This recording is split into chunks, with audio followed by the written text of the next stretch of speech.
Hello, my name is Dave, and I'm here today. I want to talk to you about one of my favorite books. I've got a lot of favorite books, but this is one of my favorites.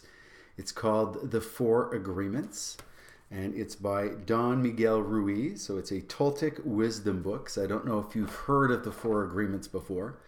Um, one of uh, One of the professional football players, one of the quarterbacks, for those of you who are familiar with NFL football, is Tom Brady of the New England Patriots.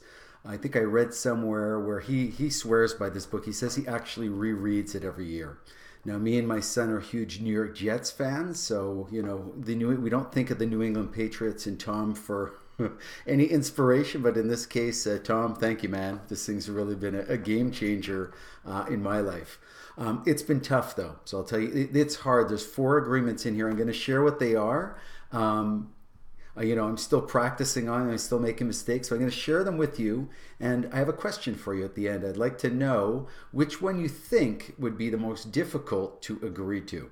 So either you started this yourself or you're going to go give this thing a try. Which one is the toughest one to agree to? And I'm going to share my thoughts as well with you. So without further ado, let me just quickly read out to you what the four agreements are. So the first one, it is be impeccable with your word. So that means you're not allowed to judge other people and you're not allowed to judge yourself. The second one is don't take anything personally. So when people say things that kind of, you take, oh geez, that was kind of nasty or hurtful or sad or whatever, you have to remember it has nothing to do with you. It has everything to do with the other person. Number three, don't make assumptions. So Don's hypothesis is most of the assumptions turn out to be wrong. Since I've been trying to agree to this one, I found that out to be the case. So he says instead of making assumptions, make hypotheses that you can then go test out, and then you're going to find out that more often than not your assumptions were wrong, and so were your hypotheses. And the last one, always do your best. So hear that, perfectionists? Always do your best. You don't have to be perfect. So those are the four. So as I started going through these, and again, it looks pretty good in theory. And you read the book, it sounds pretty good in theory, but what I found was actually going out there and making them real was a lot tougher. So I'm still working on it. I think one of them that I've probably, made the most progress on and annoyed a lot of people with is the one about not making assumptions, because every time I talk to people now I seem to be saying, well, my hypothesis is this and that. So I think I've turned some people off.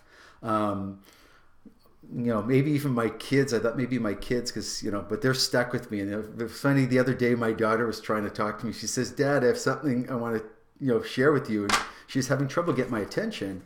And then she started smiling, and all of a sudden she goes, Dad, I have a hypothesis. So of course she got my full attention. I was completely present. I thought that was really cute. So the assumptions piece, making the hypothesis, that one's been one of the easier ones for me to do. Not taking things personally, I've been pretty good at that one too. Although every once in a while I drop the ball. Even recently I had somebody who reached out to me and said something, and all of a sudden I was tired. I was down a little bit then, so it's almost as if she or he had timed it perfectly to deliver that one, and yeah, I did. So I'm not perfect. I'm doing my best, but that one as well, the personal one. I think the one that's probably been the toughest one is to be impeccable with your word. And that one's hard. It really is. I'm doing a lot better with myself these days, but I'm still running into situations. And I think as I get to know myself better and my values better, sometimes when somebody comes out there and they're going against my values, I'm aware of it now more. And guess what? I will start judging them. So, as long as I'm with everybody who's sharing the same values and the whole thing, then that's great. I mean, I'm able to be impeccable with my word. It's the minute I get out of there, all of a sudden, that I can start being judging. So, I'm not going to be in a position where I'm always going to be with the same people with my values, and I'm not going to learn as much. And my lens isn't going to be as wide if I'm always with that. So what I really want to work on is being impeccable with my word, even when I'm outside with somebody the other day used the term "my people." When I'm outside and I'm not with my people, I still want to be able to stick to the four agreements.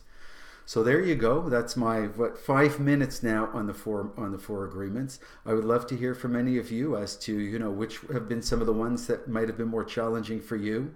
And I'm always, one of my big strengths is ideation. I love ideas. So if you've got any of ideas that can help me or others stick to those four agreements, I find it's been very powerful. It's had a huge impact on my life.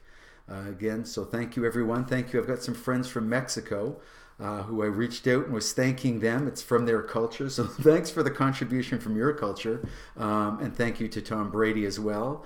Not necessarily for, helping my Jets not make it to the playoffs, but for, inspiring me with this book. Thank you very much.